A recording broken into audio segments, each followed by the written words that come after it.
pledge allegiance to the flag of the United States of America and to the republic for which it stands, one nation, under God, indivisible, with liberty and justice for all.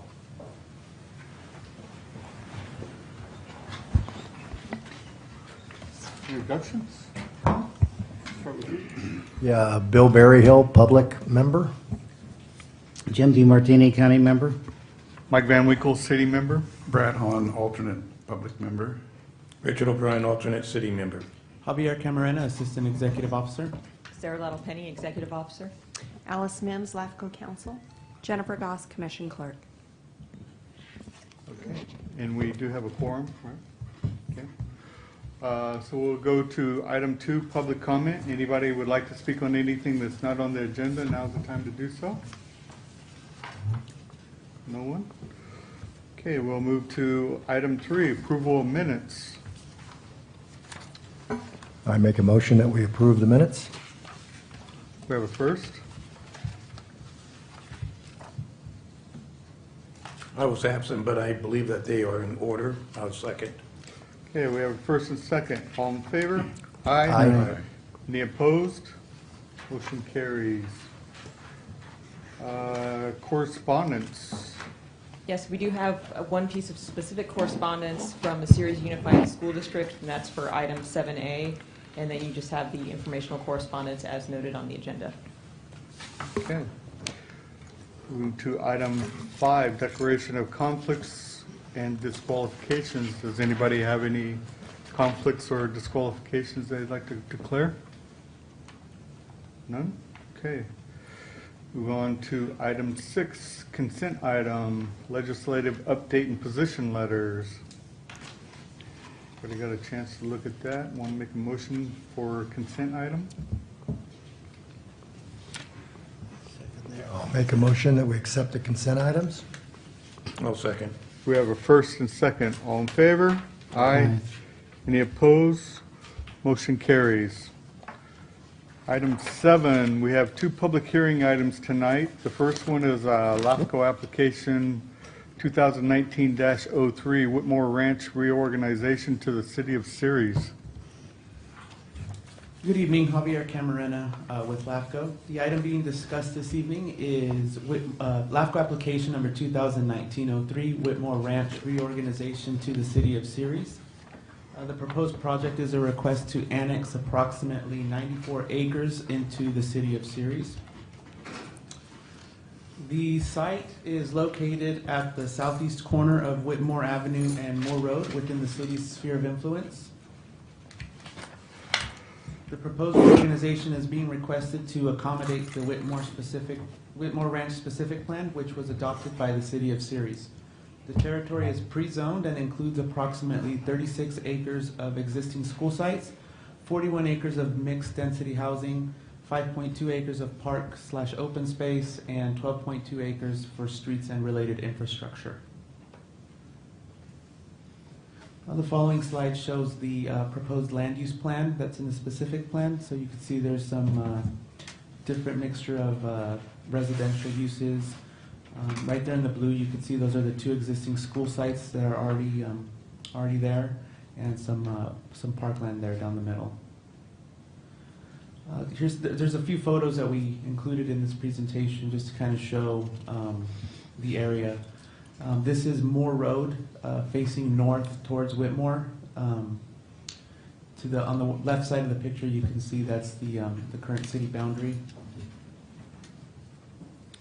This is Whitmore, East Whitmore Avenue, and there you can also see the city on the left side of the picture. So you could see it's on the other side of the street. This is the existing Cesar Chavez Middle School within the territory, La Rosa Elementary School, and this is the street that goes between the 2 schools. It's called Eastgate Boulevard, and it dead ends at the southern portion of the site. And this is facing north towards Eastgate Boulevard, with the 2 schools on the sides. And that's just the intersection of Whitmore and Eastgate Boulevard. So the Cortese-Knox-Hertzberg Act requires several factors to be considered by LAFCO when evaluating a proposal. A discussion of these factors can be found on pages 2 through 8 of the staff report. We highlighted a few of these factors in the next few slides. Government code requires an analysis of community services for the territory. According to the plan for services from the City of Ceres, essential governmental services including law enforcement, fire protection, water, sewer, and roads will be provided by the City of Ceres. The school district will remain as Ceres Unified School District, and Mosquito Abatement District will remain as Turlock Mosquito Abatement District. According to the plan for services, project developers will be responsible for funding or constructing all backbone infrastructure and public facilities needed to serve the project, and will be financed through school fees, public facilities fees, and project-based funding mechanisms. Ceres Sewer and Water are currently within the area of the territory and have already been serving the two existing school sites since 2005 and 2009.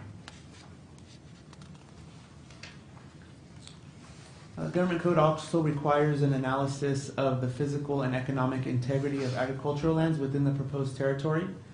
As part of the application and required by LAFCO Policy 22, the City of Ceres provided a plan for agricultural preservation. Approximately 51.7 acres of prime farmland is located within the territory. The Whitmore Ranch specific plan includes a provision of 1-to-1 ag mitigation, which is consistent with LAFCO Policy 22. The plan also identifies that a majority of the city's current vacant land is within the West Landing specific plan area, which includes approximately 300 acres of land designated for single-family residential. Due to the economic downturn, lack of interest from market rate and or nonprofit housing developers, the area has remained undeveloped. In addition, there is a need for large-scale improvements in the West Landing area, including the extension of sewer trunk lines and water lines. The city states that there is no other available land within the city limits that could support residential development, such as the Whitmore Ranch specific plan area, which currently has the existence of nearby water and sewer and existing school sites. Another factor to be considered is whether the proposal is considered a logical and orderly extension of the city's boundaries. Given the existence of nearby infrastructure with the sewer and water, there's existing development to the west and north side with the city limits, and the schools make up the east side of the territory. The proposal can be considered a logical and orderly extension of the city's boundary. Should the commission approve the proposal, the annexation will be subject to protest proceedings, which provides property owners the opportunity to protest the commission's decision. The city has provided consent to annex forms for 7 of the parcels within the territory and 2 non-consent to annexation forms. Therefore, should the commission approve the proposal, the annexation will be subject to protest proceedings. The project site is considered uninhabited. So according to government code, a majority protest shall be deemed to exist and the proposed reorganization terminated if written protests represent landowners owning 50% or more of the assessed value of the land within the territory. If there is less than a majority protest, the commission's approval will be ordered and annexation recorded. Pursuant to CEQA, the City of Ceres has certified the EIR for Whitmore Ranch specific plan and adopted a statement of overriding considerations. The LAFCO Commission, as a responsible agency, must consider the EIR prepared by the city. Should the commission approve the proposal, the commission's resolution should include specific findings related to the EIR and statement of overriding consideration. These findings can be found on page 2 of the staff report and within the draft resolution. Staff's recommendation can be found on page 10 of the staff report, which includes approval of the proposed annexation as outlined in attached resolution 2019-08. Approval of the resolution would certify that the commission has considered the environmental documentation by the City of Ceres. find that the proposal is consistent with state law and the commission's adopted policies and procedures, and directs the executive officer to initiate the protest proceedings. That concludes my presentation, and staff is available for questions. Questions before I open this up for public hearing? I have some, Mr. Chairman. The farmland mitigation, he said that they picked a 1-to-1, but I couldn't find in the report just how they were going to do that. Are they going to pay a fee to somebody like the Farmland Trust, or did they actually go out and buy an easement from some existing farm? The city might have insight as to where the applicant is headed with that, but the wording leaves it open to either way. So we don't really know at this time then what they've done, if anything, then for this. Or they're required to do this. The timing for the requirement too would be, like we discussed at our last meeting, it'd be prior to building permit, map, or grading permit, depending on how it's conditioned in the end. Okay. I remember we made that policy change. As far as, the traffic, I went through that. Whitmore is pretty congested already, so it looks like they're going to put some signals in on Booth Road and widen Whitmore to 4 lanes, the way I understand it. Yeah. There. The city might comment on that some more too, but.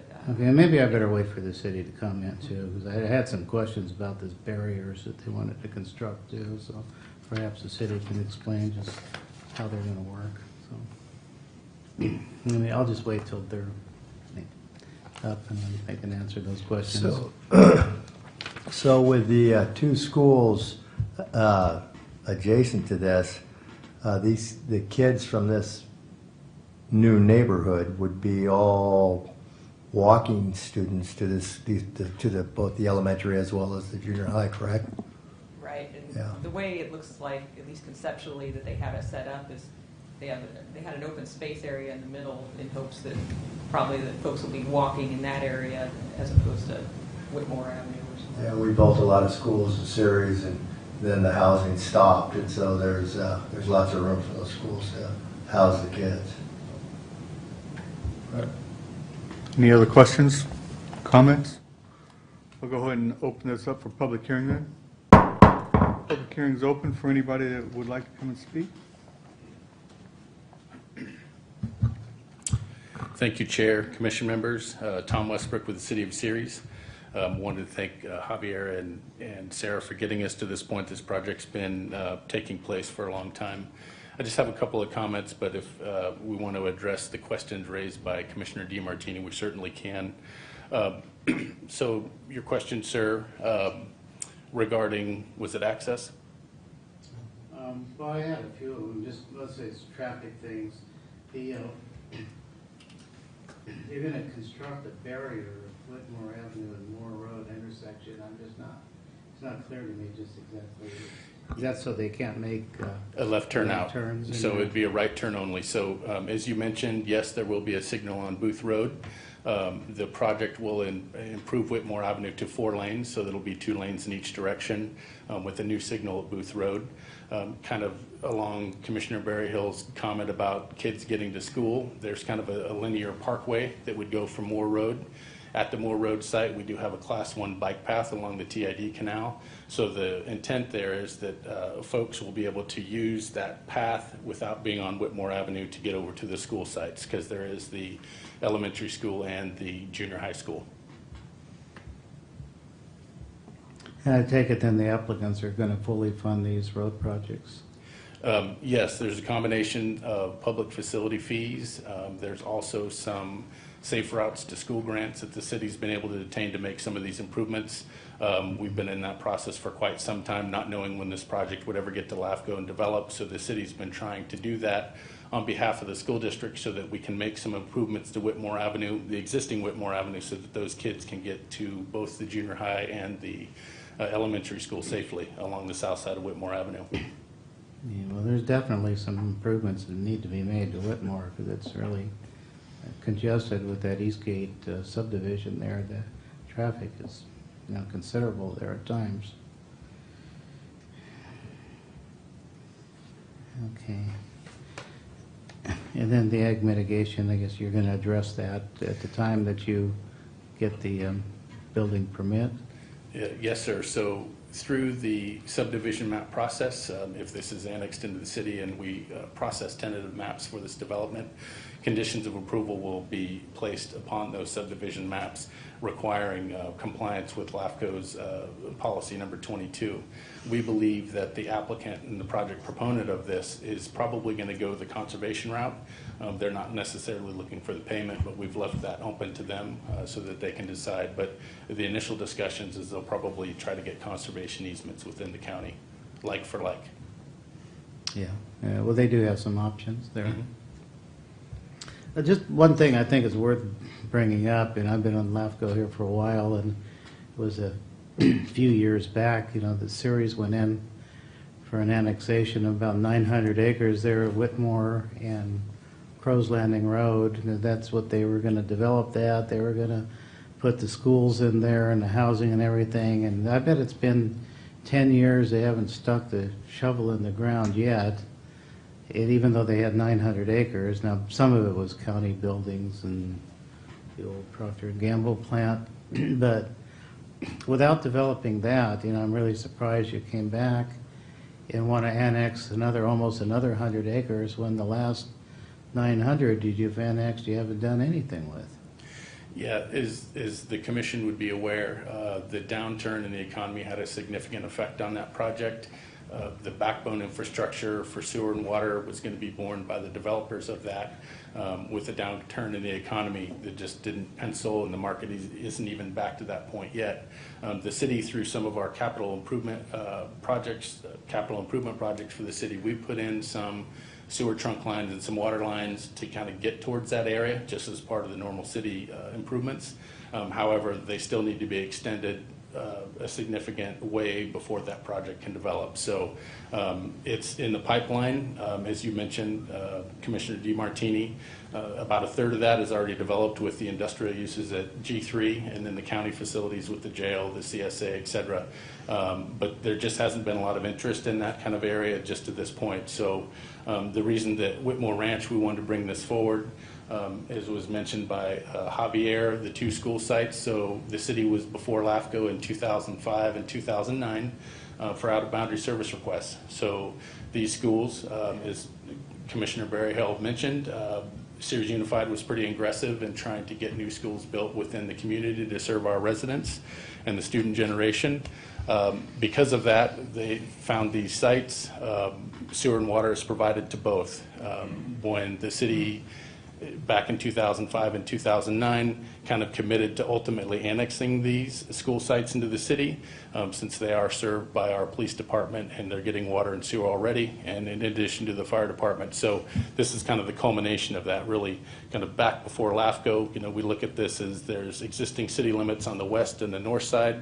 The east side of that school kind of provides a logical boundary, so we're just squaring it off. So it took us a while, but that's why we're back in front of LAFCO this evening. This project site has been within the primary sphere of influence since 1997, so it's been ripe for development for quite some time.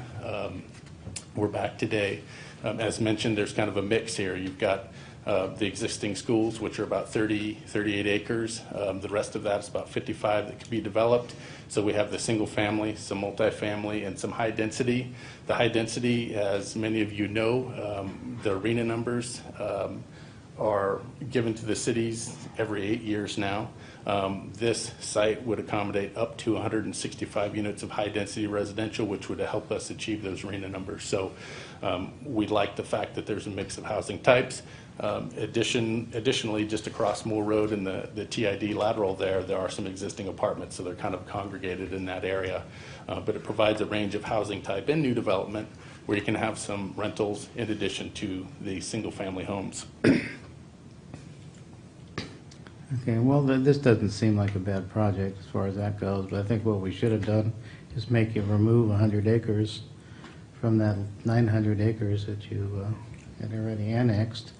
It shouldn't be, endless annexations when you annex 900 acres and do nothing with it, and then want to come back to us for another 100 acres. It just, this is a good location in itself, but it's still, I hope that you guys don't come back again for another annexation until you develop the other site. Currently, we have nothing in the works, so we've heard that message. Chair DiMartini, when we were here with the West Landing, the reason we brought this project forward, we wanted to make sure that we clean that up with the schools being served.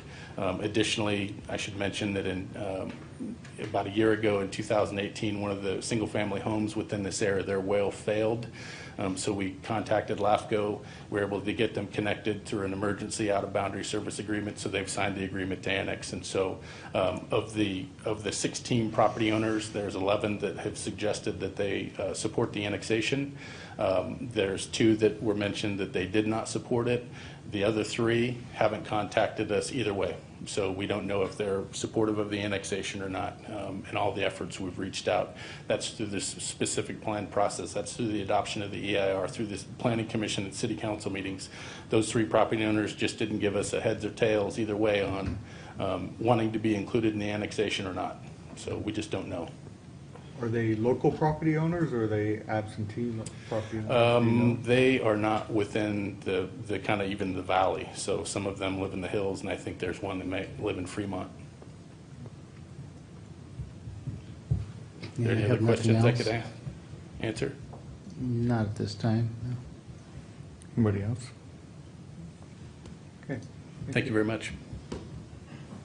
Is there anybody else who'd like to speak on this item? No? Close public hearing, we'll take comments, questions? Say anything? Overall, this project doesn't look bad. The only objection I have to it is that the last annexation never been even started, and now they're in, another 100 acres. But if I had my way, I'd make it remove 100 acres from that Crow's Landing, Whitmore area, but I don't think we're going to do that tonight. It appears like the traffic improvements are probably good enough. And the 4 lanes for Whitmore's, it really needs to be done with signals. So I think that's probably all right. And it's better to have, elementary schools that the kids can walk to, rather than that last planning, that Beaver school out there, that's the worst planning I'd ever seen. The school district put a school out in the country like that where every kid has to be bussed in. Yeah, Supervisor DiMartini, I can tell you that school, the Beaver school out there, I agree with you. It seems a little odd that it was put so far out. But, and the truth is, they did try to change that school site over to the area that you're talking about, the 900 acres, and the state would not do it and said go to the end of the line on funding. And so the school district made the choice to go ahead and build it, and there were developers at the time that were planning on development, but again, the downturn just kind of, it's killed everything. So, yeah, I agree. It's an odd place for a school, it seems like. Poor planning, to be sure. I'll move this along. Make a motion. I'll second. Okay, we have a first and second. All in favor? Aye. Aye. Aye. Any opposed? I you can't guys vote. can't Amy vote. just took it away from me. I took it away from him. So motion carries in 4-0. Okay, moving on to item 7B, proposed LAFCO budget for fiscal year 2019-2020.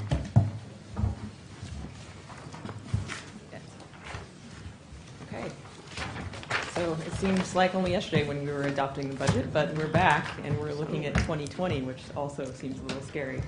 The proposed budget for this year, we went through a similar process as last year, reviewing kind of our activity levels that we've had, which actually have increased in the current year.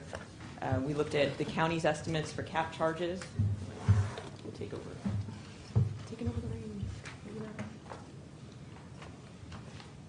There we go. Just a note too, the county is now on a 2-year budget cycle. So the timing is a little off for us to get what I would call accurate cost allocation plan charges from them. So this proposed budget is going off of assumptions that they gave us, and there may be some slight changes in the final budget. We also looked at what the commission has requested for reserve funds and consistent with its policy. I'm going to go over really quick. Just overall, we're requesting an increase of 1% from the current year's budget.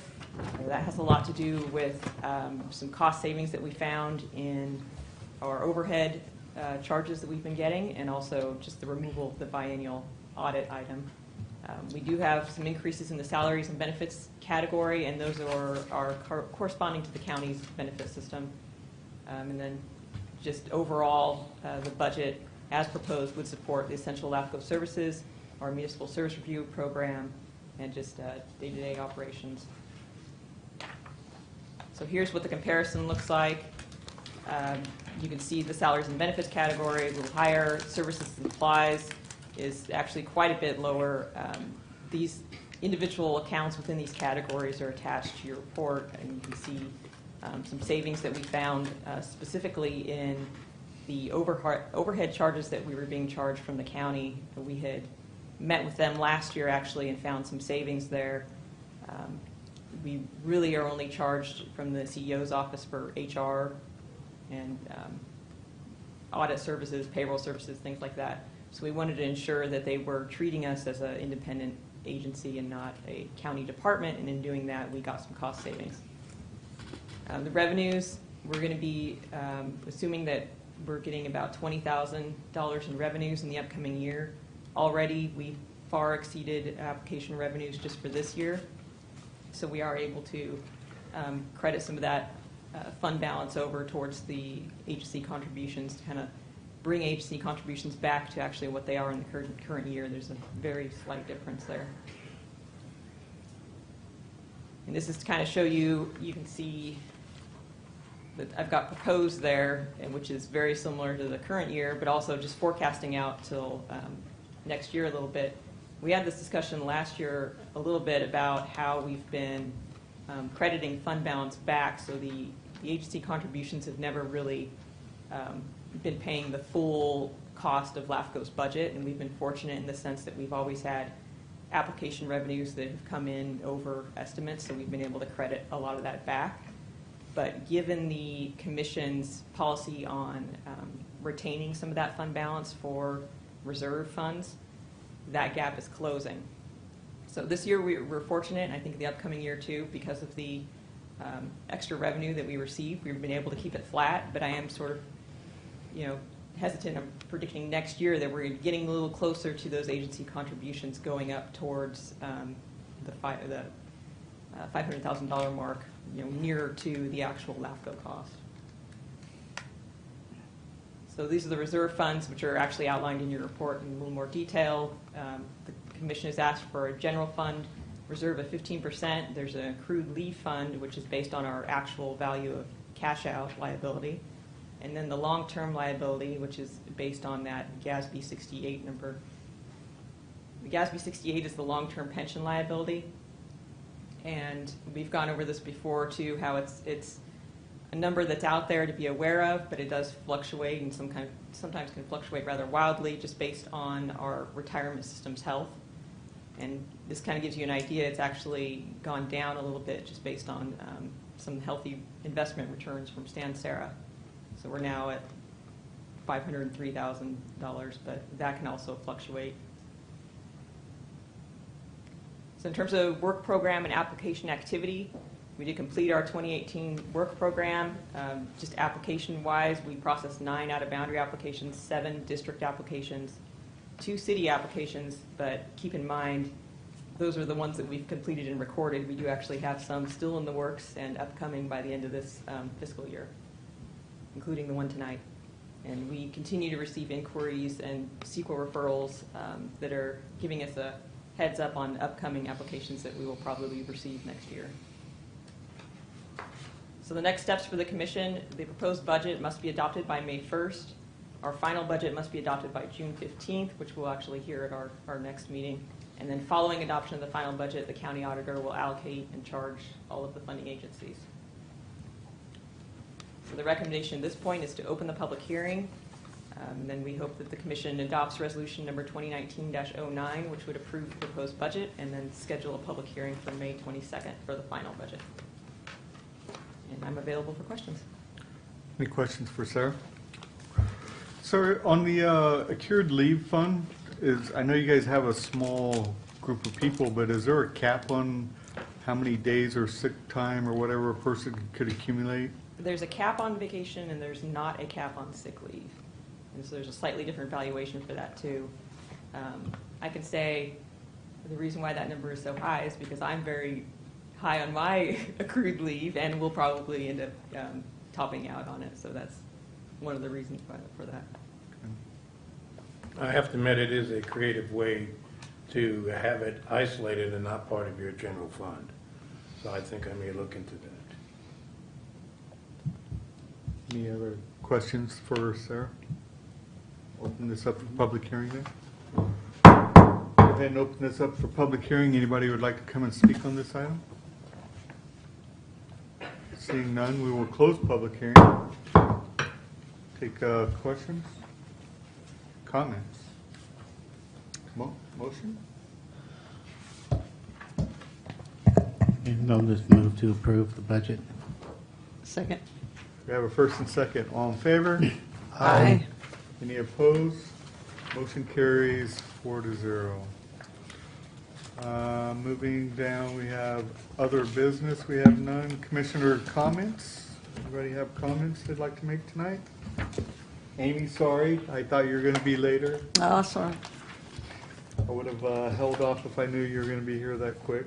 I couldn't see if there was an end to the train, so I was like, Well, if it's like neither one in Empire, it moves very slow, so it could be a half hour sometimes. Yeah. So, sorry, I no apologize. worries. I see we have a new council.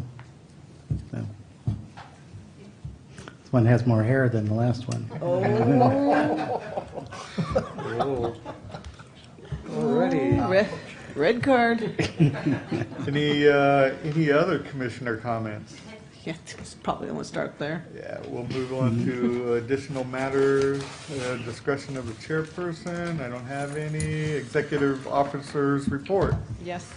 So as you noticed, we do have a new LAFCO council, so I'd like to welcome Alice Mims. And just a note to our previous council, Rob Terra was recently promoted, and he has new assignments, which no longer include LAFCO. But we're very fortunate to have Alice Mims on board, and we get to welcome her to our world of LAFCO. Welcome aboard. Thank you. I look forward to working with you. Thank you, Rob.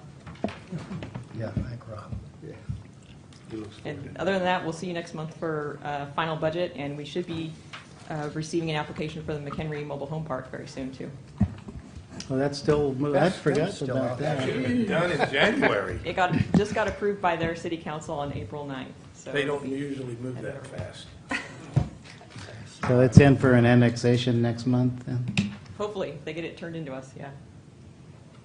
Okay, any other business? Nope. Okay, adjourn. Alrighty.